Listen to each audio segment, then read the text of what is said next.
ಜ್ಞಾನಿಗಳು ಎದಕ್ಕೆ ಭಾಗವತ ಅಂತ ಅಂತಾರೆ ಅಂದರೆ, ಯಾವ ನನ್ನ ಮಹಿಮೆಯನ್ನು ನಾನು ಬ್ರಹ್ಮನಿಗೆ ಹೇಳಿದೆ, ಆ ಬ್ರಹ್ಮನಿಗೆ ಹೇಳಿದ ಮಹಿಮೆಯನ್ನು ಭಾಗವತ ಎಂದು ಜ್ಞಾನಿಗಳು ಕರೆಯುತ್ತಾರೆ.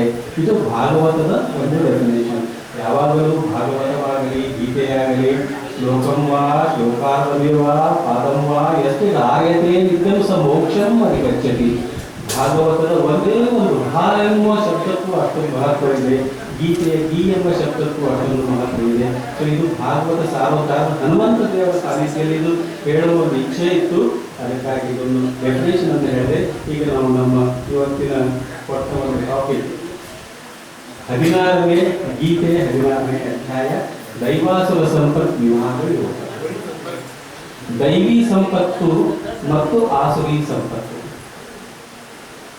ದೈವಿ ಸಂಪತ್ತು ಅಂದರೆ ದೇವತೆಗಳಿಗೆ ಸಂಬಂಧಿಸಿದ್ದು ಅಥವಾ ಸಾತ್ವಿಕ ಸಂಪತ್ತು. ಆಸುರಿ ಸಂಪತ್ತು ಅಂದರೆ ದೈವದ ವಿರುದ್ಧವಾದ ಸಂಪತ್ತೆಲ್ಲವೂ ಆಸುರಿ ಸಂಪತ್ತು.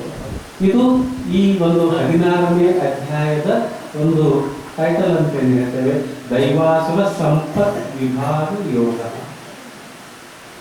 ದೈವಿ ಸಂಪತ್ತಿನಲ್ಲಿ ನಾವು ಸಾತ್ವಿಕ ಗುಣಗಳನ್ನು ನೋಡಲಿಕ್ಕೆ ಸಿಗ್ತದೆ, ಆಸುರಿ ಸಂಪತ್ತಿನಲ್ಲಿ ಆಸುರಿ ಗುಣಗಳನ್ನು ನೋಡುವ ಒಂದು ಯೋಗ ಸಿಗ್ತದೆ.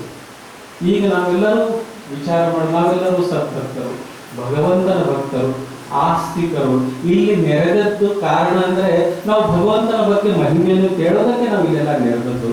ನಮಗೆ ಯಾಕೆ ಬೇಕು ಆಸುರಿ ಸಂಪತ್ತು, ರಾಕ್ಷಸಿ ಸಂಪತ್ತು, ಆಸುರಿ ಸಂಪತ್ತು? ನಮ್ಗೆ ಯಾಕೆ ಅದರ ಗೋಜು? ದೈವಿ ಸಂಪತ್ತು ಓದೋಣ ಸಾಕು ಇಷ್ಟು. ಆದರೆ ಭಗವಂತ ಹೇಳ್ತಾನೆ, ಕರ್ಮವನ್ನೂ ನೋಡಬೇಕು, ಅಕರ್ಮವನ್ನೂ ನೋಡಬೇಕು, ವಿಕರ್ಮವನ್ನು ನೋಡಬೇಕು. ಗಹನಾ ಕರ್ಮಣೋ ಗತಿ ಬೋಧೈವಂ ಕರ್ಮಶ್ಚ ಅಕರ್ಮಶ್ಚ ಬೋಧವ್ಯಂ ವಿಕರ್ಮಣಶ್ಚ ಬೋಧವ್ಯಂ ಗಹನಾ ಕರ್ಮಣೋ ಗತಿ. ದೊಡ್ಡ ದೊಡ್ಡ ಜ್ಞಾನಿಗಳಿಗೂ ಕೂಡ ಈ ಕರ್ಮದ ಗತಿ ಸಿಗೋದು ಬಹಳ ಕಷ್ಟ. ಅಂತಹ ಒಂದು ನಿಟ್ಟಿನಲ್ಲಿ ಯಾವುದನ್ನು ಬಿಡಬೇಕು, ಯಾವುದನ್ನು ಪಡೆಯಬೇಕು, ಇದು ತಿಳಿಯೋದಕ್ಕೆ ನಮಗೆ ಈ ದೈವಾಸುರ ಸಂಪತ್ತು ವಿಭಾಗ ಯೋಗ ಅಂದರೆ ಆಸುರಿ ಸಂಪತ್ತು ನಾವು ತಿಳ್ಕೋಬೇಕು, ದೈವಿ ಸಂಪತ್ತು ಕೂಡ ನಾವು ತಿಳ್ಕೋಬೇಕು. ಮೊದಲನೆಯದು ಶ್ರೀ ಭಗವಂತನ ವಾಕ್ಯದಿಂದಲೇ ಶುರುವಾಗುತ್ತೆ. ಶ್ರೀ ಭಗವಾನ್ ವಾಚ. ಭಗವಂತನು ಹೇಳ್ತಾ ಇದ್ದಾನೆ ಅರ್ಜುನನಿಗೆ, ಯುದ್ಧದಲ್ಲಿ ಅರ್ಜುನನಿಗೆ ಗೀತೋಪದೇಶವನ್ನು ಭಗವಂತ ಮಾಡ್ತಾ ಇದ್ದಾನೆ. ಕೆಲವರಿಗೆ ಸಂಶಯ, ಗೊಂದಲ ಬರ್ಬೋದು, ಯುದ್ಧದ ಕಾಲದಲ್ಲಿ ಅನೇಕ ಭಗವದ್ಗೀತೆಯನ್ನು ಹೇಳಲು ಸಾಧ್ಯ? ಅದು ಭಗವಂತನ ಮಾಯೆ. ಭಗವಂತ ಎಲ್ಲರನ್ನೂ ಸ್ತಂಭೀಭೂತರನ್ನಾಗಿ ಮಾಡಿ ಅರ್ಜುನನಿಗೆ ಇದನ್ನು ಹೇಳಿರಬಹುದು.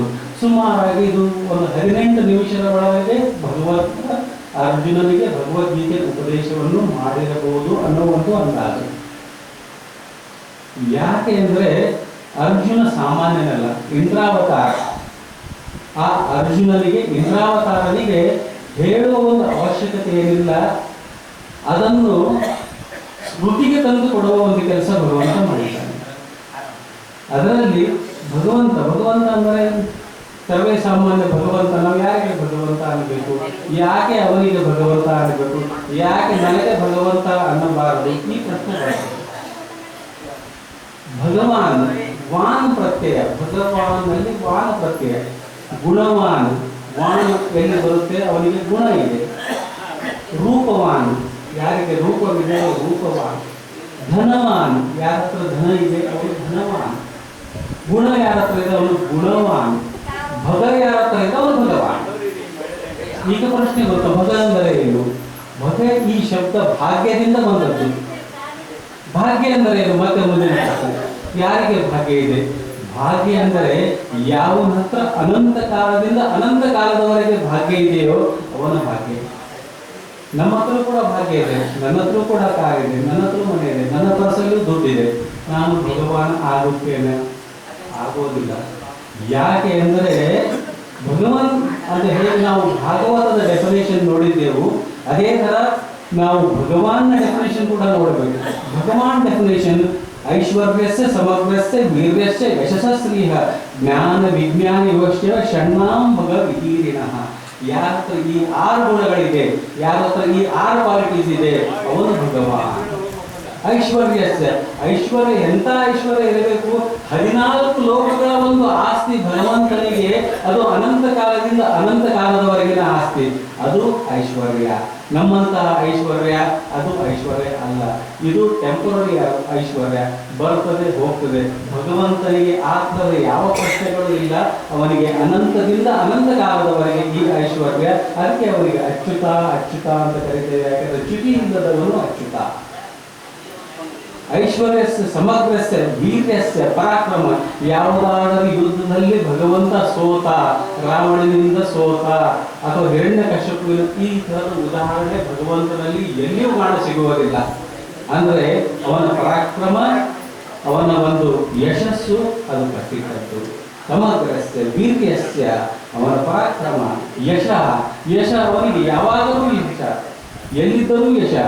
ನರಕದಲ್ಲಿದ್ದರೂ ಅವನಿಗೆ ಸುಖ. ಯಾಕಂದ್ರೆ ಭಗವಂತನ ವ್ಯಾಪ್ತಿ ಎಲ್ಲ ಕಡೆ ಇರೋದ್ರಿಂದ ಭಗವಂತ ಡೌಟ್ ಬರ್ತದೆ, ನರಕದಲ್ಲಿ ಇದ್ದಾನೋ ಇಲ್ಲೋ, ಭಗವಂತ ಗಟಾರ್ನಲ್ಲಿ ಇದ್ದಾನೋ ಇಲ್ಲೋ, ಭಗವಂತ ಇನ್ನೆಲ್ಲ ಕೊಳಚೆ ನೀರಿನಲ್ಲಿ ಇದ್ದಾನೋ ಇಲ್ಲೋ. ಯಾಕಂದ್ರೆ ವ್ಯಾಪ್ತಿ ಇದೆ ಭಗವಂತನಿಗೆ. ಅದೇಗೆ ಸಾಧ್ಯ? ಅದೇಗೆ ಸಾಧ್ಯ ಅಂದ್ರೆ ಆಕಾಶ ಒಂದು ಉದಾಹರಣೆ. ಆಕಾಶ ಎಲ್ಲ ಕಡೆ ಇದೆ, ಆದರೆ ಅಲಿಪ್ತವಾಗಿದೆ, ಯಾವುದಕ್ಕೂ ಲಿಪ್ತವಾಗಿಲ್ಲ ಆಕಾಶ. ಇದೇ ಆಕಾಶದಿಂದ ಭಗವಂತ ಎಲ್ಲಿದ್ದರೂ ಕೂಡ ಅವನು ಸುಖವನ್ನೇ ಅನುಭವ ಮಾಡ್ತಾನೆ. ಅದು ನರಕದಲ್ಲಿರಬಹುದು, ಸ್ವರ್ಗದಲ್ಲಿರಬಹುದು, ಮೋಕ್ಷದಲ್ಲಿರಬಹುದು, ಭೂಮಿಯಲ್ಲಿರಬಹುದು, ಅಥವಾ ಯಾವುದಾದ್ರೂ ಲೋಕದಲ್ಲಿ ಇರಬಹುದು. ಪಾತಾಳ, ಪಾತಾಳ, ತಲಾತಲ, ಪಾತಾಳ, ಅಥವಾ ಮೇಲಿನ ಸ್ವಹಲೋಕ, ತಪೋಲೋಕ, ಜನೋಲೋಕ, ಎಲ್ಲ ಲೋಕಗಳಲ್ಲಿ ಈ ಐಶ್ವರ್ಯ ಭಗವಂತನಿಗೆ ಅನಂತ ಕಾಲದಿಂದ ಅನಂತ ಕಾಲದವರೆಗೆ ಇರ್ತದೆ. ಇನ್ಫೈನಿಟಿ, ಇನ್ಫಿನಿಟಿ ಟು ಇನ್ಫಿನಿಟಿ ಅಂತ ಹೇಳ್ತೇವೆ. ಅದು ಯಶಸ್ಸಃ ಶ್ರೀಯ. ಶ್ರೀಯ ಅಂದ್ರೆ ಸಂಪತ್ತು. ಭಗವಂತನಿಗೆ ಸಂಪತ್ತು ಇವತ್ತು ಇದೆ, ನಿನ್ನೆ ಇತ್ತು, ನಾಳೆ ಇರುವುದಿಲ್ಲ, ಈ ಪ್ರಶ್ನೆ ಇಲ್ಲ. ಭಗವಂತನಿಗೆ ಸಂಪತ್ತು ಯಾವಾಗಲೂ ಇದೆ. ಅದಕ್ಕೆ ಶ್ರೀ ಭಗವಾನ್ ವಾಚ. ಭಗವಂತನ ಜೊತೆ ಶ್ರೀ. ಶ್ರೀ ಅಂದ್ರೆ ಲಕ್ಷ್ಮೀ ತತ್ವ, ಅದು ಯಾವಾಗಲೂ ಭಗವಂತನ ಜೊತೆ ಇದ್ದದ್ದೇ. ಅಂದರೆ ಐಶ್ವರ್ಯ ಯಶಸ್ಸ ಶ್ರೀಯ ಜ್ಞಾನ ವಿಜ್ಞಾನ. ಜ್ಞಾನ, ನಮಗೂ ಜ್ಞಾನ ಇದೆ. ನಮಗೂ ಸಾಮಾನ್ಯ ಎಲ್ಲಿ ತರಕಾರಿ ಸಿಗ್ತದೆ, ಎಲ್ಲಿ ಇನ್ನೊಂದು ಏನೋ ಸಿಗ್ತದೆ, ಈ ಜ್ಞಾನ ನಮಗೂ ಇದೆ. ಈ ಜ್ಞಾನ ಅಲ್ಲ, ಅಧ್ಯಾತ್ಮ ಜ್ಞಾನ ನಿತ್ಯತ್ವಂ ತತ್ವಜ್ಞಾನಾರ್ಥ ದರ್ಶನಂ ಏತಜ್ಞಾನಂ ಇತಿ ಪ್ರೋಕ್ತಂ ಅಜ್ಞಾನಂ ಯತದೋನ್ಯಥಾ. ಜ್ಞಾನ ಜ್ಞಾನ ಎದಕ್ಕೆ ಅನ್ನಬೇಕು ನಾವು ತಿಳ್ಕೋಬೇಕು. ಯಾವ ಜ್ಞಾನ ಭಗವಂತನ ಕಡೆಗೆ ತೆಗೆದುಕೊಂಡು ಹೋಗುತ್ತದೆ ಅದು ಮಾತ್ರ ಜ್ಞಾನ. ಇನ್ನು ಯಾವುದು ಅಜ್ಞಾನನೇ ಅಂತ ತಿಳ್ಕೋಬೇಕು. ನಾವು ಲೌಕಿಕದಲ್ಲಿ ಒಳ್ಳೆ ಮನೆ ಕಟ್ತೇವೆ, ಒಳ್ಳೆ ದುಡ್ಡು ಮಾಡ್ತೇವೆ, ಅಥವಾ ಒಳ್ಳೆ ಶೇರ್ ಮಾರ್ಕೆಟ್ ಅಲ್ಲಿ ನನಗೆ ಎಂದೂ ಲಾಸ್ ಆಗಿಲ್ಲ, ಇದು ಜ್ಞಾನವಲ್ಲ. ಅಥವಾ ನಾನು ಏನು ಡಾಕ್ಟರ್ ಆಗಿದ್ದೇನೆ, ನಾನು ಇಂಜಿನಿಯರ್ ಆಗಿದ್ದೇನೆ, ಇದು ಜ್ಞಾನವಲ್ಲ. ಯಾವ ಜ್ಞಾನ ಭಗವಂತನ ಸಾಕ್ಷಾತ್ಕಾರ ಮಾಡೋದಕ್ಕೆ ಸಹಾಯ ಮಾಡ್ತದೆ. ಜೀವನದಲ್ಲಿ ಕೂಡ ಇಷ್ಟೇ. ಧರ್ಮ ಅಧರ್ಮದ ಡೆಫಿನೇಷನ್ ಬಹಳ ಸಿಂಪಲ್ ಆಗಿದೆ. ಸಿಂಪಲ್ ಆಗಿ ತಗೊಂಡ್ರೆ ಯಾವ ಕಾರ್ಯ ಮಾಡೋಣರಿಂದ ನಮಗೆ ಭಗವಂತನ ತತ್ವ ಸಿಗುತ್ತದೆ, ಯಾವ ಕಾರ್ಯ ಮಾಡೋದ್ರಿಂದ ನಮಗೆ ಭಗವಂತನ ಮಾರ್ಗಕ್ಕೆ ಕರೆದುಕೊಂಡು ಹೋಗುತ್ತದೆ, ಅದು ಮಾತ್ರ ಧರ್ಮ. ಮಿಕ್ಕಿದ್ದು ಯಾವುದು ಧರ್ಮವಲ್ಲ. ಇಷ್ಟೇ ಸಿಂಪಲ್ ಡೆಫಿನೇಷನ್. ಅದು ಯಾವ್ದು ನೀವು ಪ್ಯಾಂಟ್ ಹಾಕಿದ್ದೀರಾ, ಶರ್ಟ್ ಹಾಕಿದ್ದೀರಾ, ಏನು ಮಾಡ್ತೀವಿ, ಯಾವುದಕ್ಕೂ ಏನೂ ಸಂಬಂಧವಿಲ್ಲ.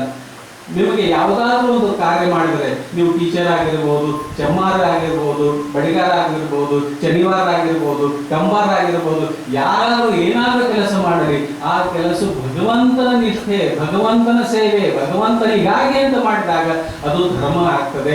ಹೀಗಾಗಿ ಎಲ್ಲರಿಗೂ ಮೋಕ್ಷದ ಸಾಧ್ಯತೆ ಇದೆ. ಇದನ್ನು ಘಂಟಾಘೋಷವಾಗಿ ಭಗವದ್ಗೀತೆಯಲ್ಲಿ ಶ್ರೀಕೃಷ್ಣ ಹೇಳ್ತಾ ಇದ್ದಾನೆ. ಜ್ಞಾನ ವಿಜ್ಞಾನ ಯೋಶ್ಚ ಷಣ್ಣಾಂ. ಯಾರ ಹತ್ರ ಈ 6 ಗುಣಗಳಿದೆ ಅವರಿಗೆ ನಾವು ಭಗವಾನ್ ಅಂತ ಕರಿತೇವೆ. ಇದು ಈ ಗುಣಗಳು ಭಗವಂತನಲ್ಲಿ ಅನಂತ ಕಾಲದಿಂದ ಅನಂತ ಕಾಲದವರೆಗೆ ಇದೆ. ಹೀಗಾಗಿಬಿಟ್ಟು ಇದು ಭಗವಾನ್, ಶ್ರೀ ಭಗವಾನ್ ವಾಚ. ಇದು ಮೊದಲನೆಯ ಒಂದು ಶ್ಲೋಕಕ್ಕೆ ಶುರು ಮಾಡುವ ಒಂದು ಪೀಠಿಕೆ. ದೈವಾಸುರ ಸಂಪದ್ ವಿಭಾಗ ಯೋಗ ಹಾಗೂ ಶ್ರೀ ಭಗವಾನ್ ವಾಚ. ಅದರಲ್ಲಿ ಮೊದಲನೇ ಶ್ಲೋಕ ಅಭಯಂ. ಇದರಲ್ಲಿ ಏನಿದೆ? ಈ ದೈವಾಸುರ ಸಂಪತ್ ವಿಭಾಗದಲ್ಲಿ ಭಗವಂತ 26 ಗುಣಗಳನ್ನು ದೈವಿ ಸಂಪತ್ತು ಅಂತ ಹೇಳಿದ್ದಾನೆ. ಮಿಗಿತ ಗುಣಗಳನ್ನು ಅದೈವಿ ಸಂಪತ್ತು ಅಥವಾ ಆಸವಿ ಸಂಪತ್ತು ಅಂತ ನಾವು ಕರೀಬಹುದು. ಯಾವುದಿದು ದೈವಿ ಸಂಪತ್ತು? 26 ಗುಣಗಳು ಯಾವುವು? 26 ಗುಣಗಳು ಅದನ್ನು ನಾವು ತಿಳ್ಕೊಳ್ಳೋದಕ್ಕೆ ಪ್ರಯತ್ನ ಮಾಡೋಣ. ಈಗ ಮೊದಲನೇದು ಅಭಯಂ.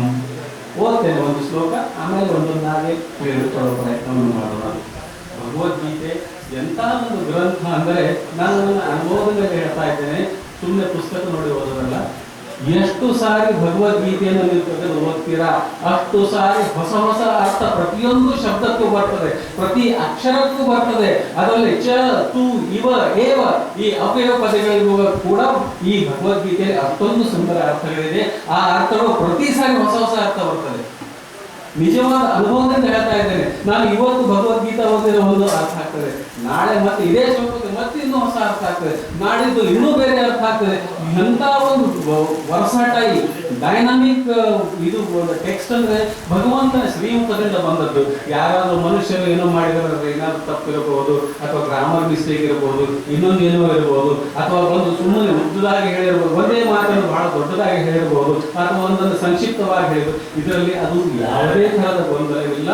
ಅತಿ ಸುಂದರವಾಗಿ ಪ್ರತಿಯೊಂದು ಶಬ್ದವನ್ನು ಪ್ರತಿಯೊಂದು ಅಕ್ಷರವನ್ನು ಅಷ್ಟೇ ಒಂದು ಸೌಂದರ್ಯದಿಂದ ಬಳಸಿರತಕ್ಕಂಥ ಒಂದು ಗ್ರಂಥ ಇದು ಗೀತೆಯ ಗ್ರಂಥ. ಎಲ್ಲರೂ ದಯವಿಟ್ಟು ಓದಿರಿ. ಕೆಲವರು ತಿಳ್ಕೊತಾರೆ ಓದಿದರೆ ಇದು ನಮ್ಗೆ ಏನು ಉಪಯೋಗ ಇಲ್ಲ. ಈ ಭಗವದ್ಗೀತೆಯ ಜ್ಞಾನ 5,000 ಹಿಂದೆ ಎಷ್ಟು ಉಪಯೋಗ ಇತ್ತು, ಇವತ್ತಿಗೂ ಅಷ್ಟೇ ಉಪಯೋಗ ಇದೆ. ನೀವು ಯಾವುದಾದ್ರೂ ಒಂದು ಶಬ್ದವನ್ನು ಹೇಳಿ, ಯಾವುದಾದ್ರೂ ಒಂದು ಅರ್ಥವನ್ನು ತೆಗೆರಿ, ಅದು ಇವತ್ತಿಗೆ ರೆಲೆವೆಂಟ್ ಆಗ್ತದೆ. ನೀವು ಬೇಕಾದ್ರೆ ನೀವು ಜೀವನದಲ್ಲಿ ಮಾಡಿ ನೋಡಬಹುದು. ಅಂತಹ ಒಂದು ಸುಂದರ ಗ್ರಂಥ ಭಗವದ್ಗೀತೆ. ಇದು ನನಗೆ ಗುರುಮುಖೇನ ಕಲಿಯುವ ಒಂದು ಮಹಾನ್ ಯೋಗ ಬಂತು. ಗೊತ್ತಿಲ್ಲ, ಯಾವುದೋ ನಮ್ಮ ತಂದೆ ತಾಯಿಗಳು ಅಜ್ಜಾರ್ಜಿಂದರು ಯಾರೋ ಮಾಡಿರುವ ಒಂದು ಪುಣ್ಯ ಇವತ್ತು ನನ್ನವರೆಗೆ ಬಂದು ಮುಟ್ಟಿದೆ. ಇದು ಗುರು ಕೃಪೆ ಅಷ್ಟೇ, ಇನ್ನೇ ನನ್ನ ಜ್ಞಾನ ಇದರಲ್ಲಿ ಯಾವುದೂ ಇಲ್ಲ. ಅಭಯಂ ಅಭಯಂ ಸತ್ವ ಸಂಶುದ್ಧಿರ್ ಜ್ಞಾನ ಯೋಗ ವ್ಯವಸ್ಥಿತಿ ದಾನಂ ದಮಶ್ಚ ಯಜ್ಞಶ್ಚ ಸ್ವಾಧ್ಯಾಯಸ್ತಪ ಆರ್ಯಂ. ಅದರಲ್ಲಿ ಶ್ಲೋಕ ಇದೆ. ಅಭಯಂ, ಅಭಯ ಅಂದ್ರೆ ಏನು?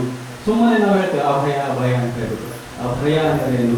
ಅಭಯ ಅಂದ್ರೆ ರಾಘವೇಂದ್ರ ಸ್ವಾಮಿಗಳು ಅರ್ಥ ಬರೀತಾರೆ. ಯಾಕೆ ನಮಗೆ ದೊಡ್ಡವರ ಒಂದು ಸಹವಾಸ ಬೇಕು, ದೊಡ್ಡವರ ಗ್ರಂಥಗಳು ಬೇಕು, ಯಾಕೆ ಗುರುಗಳು ಬೇಕು ಅಂದ್ರೆ ಅಭಯ ಅಂದ್ರೆ ಯಾರು ಡೆಫಿನೇಷನ್ ಹೇಳಲಿಕ್ಕೆ ಆಗಿದೆ.